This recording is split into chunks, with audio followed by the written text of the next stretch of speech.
Bismillahirrahmanirrahim. Assalamualaikum warahmatullahi wabarakatuh. Bersyukur pada Allah dengan mengucapkan Alhamdulillahirrahmanirrahim. Bersalawat kepada Rasulullah dengan mengucapkan Allahumma sholli ala sayyidina Muhammad wa ala ali sayyidina Muhammad. Pada kesempatan kali ini akan dibahas mengenai video lanjutan ya dari pembahasan implementasi hosting server.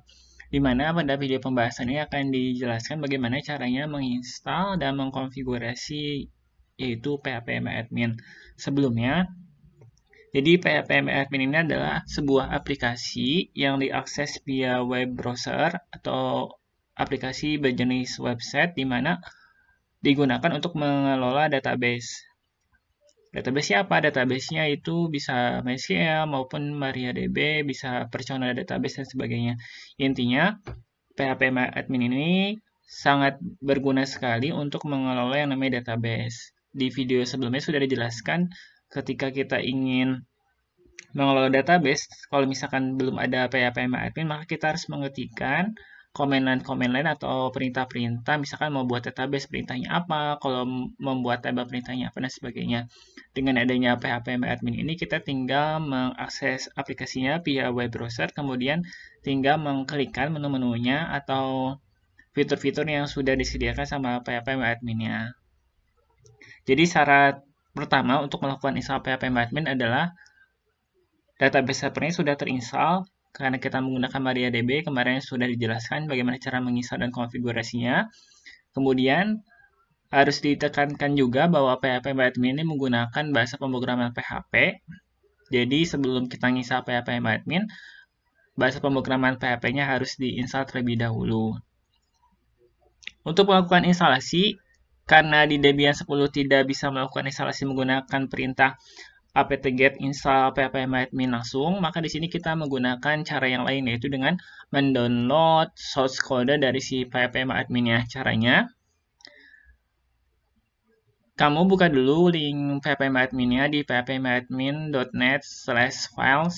Di situ nanti ada versi yang bisa kita unduh. Kita menggunakan versi yang terbaru saja. Karena yang versi terbaru ada 5.1.1.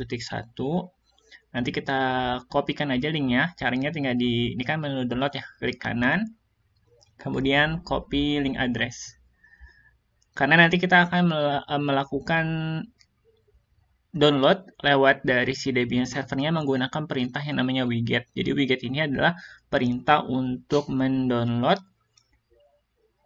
suatu file lewat link internet. Jadi pertama kita copy dulu link untuk download PHP-adminnya, tinggal diklik kanan terus di copy link address aja.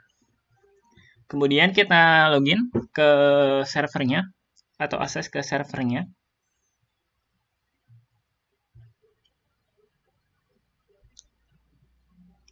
Setelah berhasil login ke servernya, kita pindah ke directory di mana tempat penyimpanan data websitenya disimpan, yaitu di directory home.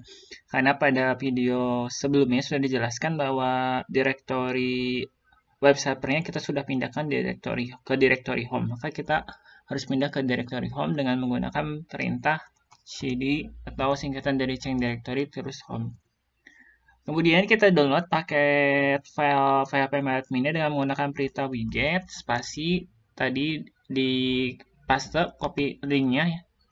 Ini linknya https://files.php-admin.net/php-admin/versinya 5.1.1/php-admin 5.1.1 strip all strip language and .zip. Kemudian kita enter. Kita tunggu proses download source kode php-adminnya. Setelah berhasil download, karena dia ekstensinya .zip, bisa dilihat ya, ini .zip, maka kita harus mengekstrak dari si dokumen tersebut atau file tersebut menggunakan perintah yang namanya unzip. Kalau unzipnya belum ada paketnya, nanti tinggal diinstal aja di server Debiannya apt-get spasi install spasi unzip. Ditunggu dulu ya sampai selesai. Seperti biasa, karena kita mendownloadnya menggunakan akses internet, jadi dipastikan dulu bahwa si servernya sudah terkoneksi ke internet. Kemudian pastikan juga koneksinya stabil atau lancar, karena kalau misalkan koneksinya tidak stabil, kemungkinan besar nanti ketika downloadnya agak lama untuk mendownloadnya. Sudah hampir beres, sudah 100%. Kalau sudah terdownload, kita coba lihat isi directory dari home, ls. List, di situ sudah ada filenya phpMyAdmin strip 5.11 language.zip. Kemudian kita extract filenya dengan menggunakan perintah unzip. Ini saya clear dulu ya. Unzip phpMyAdmin.zip. Nanti cara cepatnya tinggal di tab aja ketika mengetikkan phpMyAdmin strip, nanti di tab aja, otomatis sistem operasi akan melanjutkan kata-katanya, yaitu yang file zip. Kemudian tinggal di enter. Ini proses unzip-nya. Sudah selesai, coba kita ls lagi. Di mana di sini sudah ada directory phpMyAdmin 5.1 language. Untuk mempermudah, kita rubah nama direktorinya atau rename nama direktori yang ini ke phpMyAdmin aja untuk memudahkan konfigurasi di virtual host webnya. mp phpMyAdmin spasi phpMyAdmin aja. phpMyAdmin. Coba ls. Direktori yang tadinya phpMyAdmin language sudah berubah menjadi phpMyAdmin. Sekarang kita lanjutkan untuk konfigurasi phpMyAdmin-nya. Jadi walaupun sudah di-download, tetap kita belum bisa mengakses phpMyAdmin-nya karena belum dikonfigurasi. Untuk melakukan konfigurasi, pertama kita harus masuk ke direktori phpMyAdmin-nya. Berarti kalau pindah direktori, perintahnya adalah cd spasi phpMyAdmin. Kemudian kita coba lihat isi dari direktori phpMyAdmin dengan menggunakan perintah ls. Caranya sangat simpel sekali, yaitu dengan di sini ada file konfigurasi config sample ins.php. Ini adalah file konfigurasi yang nanti akan kita konfigurasi. Kita kopikan dulu karena dia masih sampel. Kita kopikan sebagai file config sample ins.php. Tinggal dihapus aja sampelnya ya. Config sampelnya dihapus. Jadi copy atau menggandakan file config.sample.ins.php ke config.ins.php, di mana config.ins.php adalah file konfigurasi untuk si phpMyAdmin-nya. Kemudian tinggal di enter. Kita ls. Sudah ada di sini filenya config.ins.php, baru kita konfigurasi dengan menggunakan editor nano. Nano config.ins.php. Di enter. Yang perlu dikonfigurasi adalah di bagian ini, Blowfish Secret. Di sini ada penjelasannya, this is need for cookies based authentication to encrypt password in cookies. Intinya, kenapa kita mengkonfigurasi ini karena kita nanti login menggunakan password ya. Di sini kita harus mengisikan seperti autentikasi itu adalah hak izin masuknya. Tapi ini lebih ke autentikasi cookies. Cookies itu berarti kan history ketika ada yang mencoba akses ke phpMyAdmin. Untuk Blowfish Secret ini disarankan menggunakan 32 karakter long. Cara mudahnya kamu bisa cari aja referensinya di internet untuk Blowfish Secret-nya, untuk mengcopy secret-nya. Contohnya di sini Bapak akan menggunakan secret yang ini. Ya.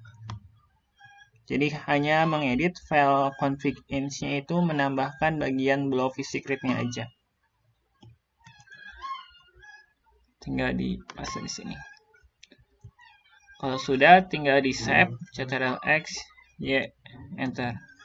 Kemudian kita bikin file temporary phpMyAdmin. Caranya tinggal mkdir home phpMyAdmin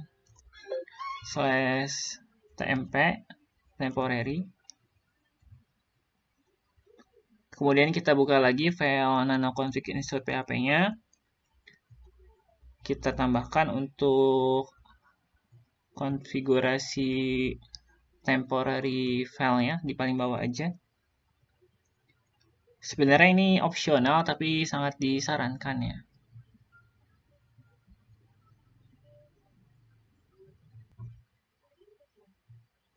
Caranya tinggal ketikkan rule-nya string cfg kurung kotak kutip temdir, kutip lagi, penutupnya diakhiri dengan kurung kotak lagi sampai dengan posisi directory temporary-nya berarti tadi di home phpMyAdmin/temp. Kalau udah tinggal di save Ctrl+X ya. Kalau sudah, kita rubah hak permission foldernya menjadi web server atau www data ya, agar si directory phpMyAdmin-nya bisa dibaca sama web servernya. Caranya tinggal di chown www data. Web data ini ada usernya, di mana user web server ini grup web server juga web data -r untuk jadi -r ini artinya semua isi file directory phpMyAdmin nantinya akan diubah permission-nya ke web server yaitu www data php berarti home phpMyAdmin. Kalau kita back dulu, maksudnya cd.2 ini adalah back ke directory sebelumnya yaitu directory home. Kita coba ls-l, maka otomatis phpMyAdmin-nya permission-nya sudah jadi www data, usernya grupnya www data. Kalau sudah, kita tinggal buat yang namanya virtual host web untuk phpMyAdmin agar phpMyAdmin-nya bisa diakses via web browser. Untuk melakukan konfigurasi virtual host untuk phpMyAdmin, tinggal masuk ke directory pengaturan virtual host web server. Sama seperti pengaturan virtual host sebelumnya, berarti kita masuk ke directory cd etc apache2 site available. Kemudian kita coba ls. Baru kita buat phpMyAdmin.com. nano phpMyAdmin.com. Kemudian nanti tinggal diisikan ya. Di sini ada script-nya, script membuat vhost phpMyAdmin. Nanti sudah disiapkan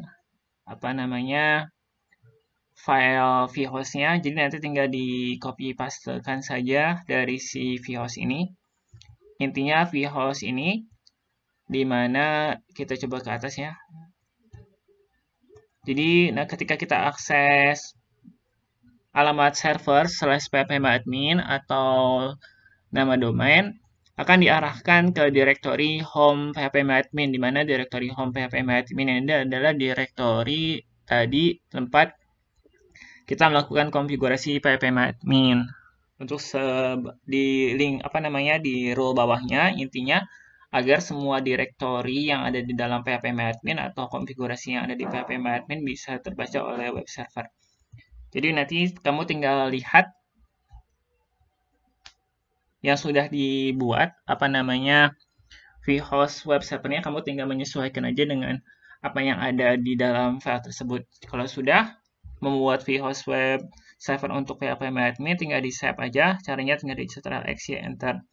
Kemudian kita jangan lupa setiap ada perubahan atau menambahkan vhost web server, kita harus menaktifkan role-nya atau konfigurasi dengan mengetikkan A2 nsite.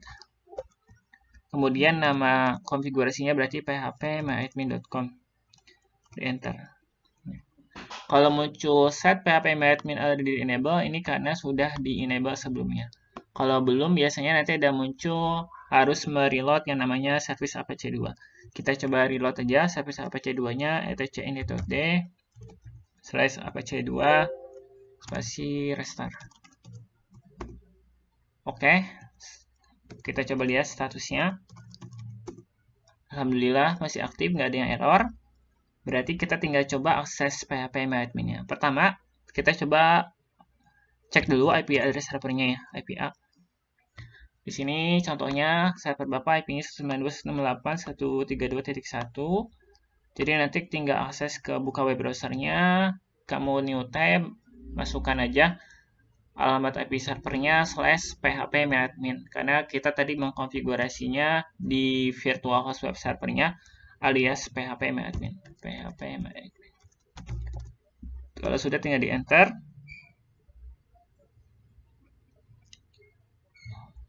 Tunggu, alhamdulillah sudah berhasil. Di sini kalau sudah muncul tampilan login welcome to phpMyAdmin berarti sudah berhasil. Sekarang tinggal login aja menggunakan user dan password ketika konfigurasi database sebelumnya.